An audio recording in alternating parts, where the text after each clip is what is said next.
Ever feel like your ambition might be the very spark that forges your downfall? In the grand court of Governor Marcellus, wisdom reigned and power moved in silence. Yet within those marble halls, Elias, young and brilliant, shone like fire at dawn. His words were sharper than swords, his wit a torch that drew every gaze to him. Courtiers whispered his name with awe, daring to imagine him above the master. Marcellus, calm as stone, watched Elias, his silence deep and unreadable as the sea.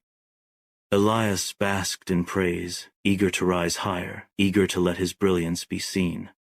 To Elias, talent was power, and power was destiny that no one could deny him. But the brighter his flame burned, the deeper the shadows it cast around Marcellus. And in those shadows, unseen yet stirring, danger began to awaken. Marcellus embodied patience, his voice slow thunder, his rule unshaken by storms. Elias embodied fire, restless and dazzling, consuming everything he touched. The court bowed to Marcellus, but their hungry eyes strayed toward Elias's fire. Flattery poured upon him, cheers drowning out the quiet dignity of the master. Some whispered, "Perhaps Elias will rise, perhaps he will lead us one day soon." Marcellus smiled, but frost edged his gaze, unseen by the blind pride of youth. Elias saw triumph in every cheer, but ignored the warning behind the silence. The master's pride, buried deep, stirred like a serpent disturbed in its den. Rivalry was not declared with words, but silently born between them. And a storm gathered, hidden in the velvet halls of power. The grand banquet began, golden torches spilling light across jeweled marble halls. Marcellus presided at the high seat, yet all eyes turned eagerly toward Elias. He spoke of conquest and cleverness, his words sharp as arrows in the air. Laughter and applause followed, drowning out the calm voice of the governor. Cups lifted not for Marcellus, but for Elias, the court's newest flame. Pride swelled in his chest, his stature rising with each roar of admiration. Courtiers leaned closer, hungry for every tale, every glimmer of his brilliance. To Elias, this was destiny fulfilled, the throne of respect now within reach. He believed himself untouchable, crowned by glory before his master's gaze. Yet every cheer pressed another dagger into Marcellus's pride. The banquet carried on, but the air grew heavy, thick with unspoken tension. Between music and laughter, silence crept in like a shadow on the wall. Marcellus, unmoving, raised no glass and spoke no word to break the quiet. His eyes lingered on Elias, steady, sharp, a storm contained within still waters. Courtiers shifted uneasily, glancing between the governor and his shining aide. The roar of praise faded, replaced by whispers and uneasy silence. A hush fell over the hall, broken only by the crackle of distant torches. Elias, still smiling, mistook the silence for awe and admiration. But to Marcellus, the silence was warning, a blade drawn beneath the table. The air thickened, and all felt something was about to break. Days later, the court assembled beneath towering pillars and fluttering banners. Elias entered proud and smiling, expecting another tide of applause. Advisors shuffled scrolls, their eyes low, their voices hushed with unease. Marcellus rose slowly, a decree in hand, his voice sharp as steel. By order of the governor, Elias shall govern a province far beyond these walls.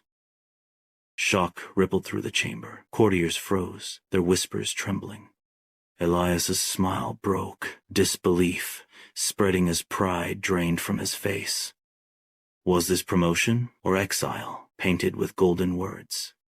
The answer burned in silence. This was banishment, dressed as reward. Marcellus had reclaimed the stage, leaving Elias stripped of his brilliance. That night, Elias sat alone in his chamber, decree heavy in his trembling hands. The golden scroll others envied now felt like chains binding him to exile. Candlelight flickered, replaying the banquet in cruel and endless memory. Every boast, every cheer, every laugh that stole light from Marcellus returned. Each memory struck like a hammer, shattering his once proud heart. He whispered, "I only wished to serve," yet deep down knew the truth. Elias had wanted not to serve, but to outshine his master's star. Outside, servants whispered, unsure if he was favored or forsaken. But Elias feared only Marcellus's silence, heavier than judgment, colder than steel. In that silence, he tasted exile, regret, and loss of trust. In solitude, Elias saw truth. Power is fragile, jealous, and fiercely defended. To outshine the master is to wound pride, and pride bleeds more than flesh. Talent without restraint is a blade unsheathed, cutting wielder as well as foe. Marcellus had once welcomed Elias's fire, but wildfire consumes all in its path. Elias should have reflected his master's light, not tried to eclipse the sun. Order restored itself through punishment, balance returned with exile. Nights of silence carved wisdom Elias once ignored into his soul. The court was no stage for glory, but for careful shadows and restraint. True power lies not in burning brightest, but in burning wisely. The cost of pride was exile, regret, and the death of trust. Do you know the cost of outshining the master? Elias learned it in exile. Applause turned to silence, glory to ashes, and triumph to ruin. The trail of pride silenced his rise, leaving only regret in its place. Across all ages, ambition without caution writes the same cruel tale. Power is jealous, unforgiving, and it never shares its stage. The servant who shines too brightly becomes the rival every master fears. Elias became a warning etched into the stones of history itself. Downfall was not born from lack of talent, but from excessive pride. Law is eternal, simple, and merciless in its judgment. First law of power, never outshine the master.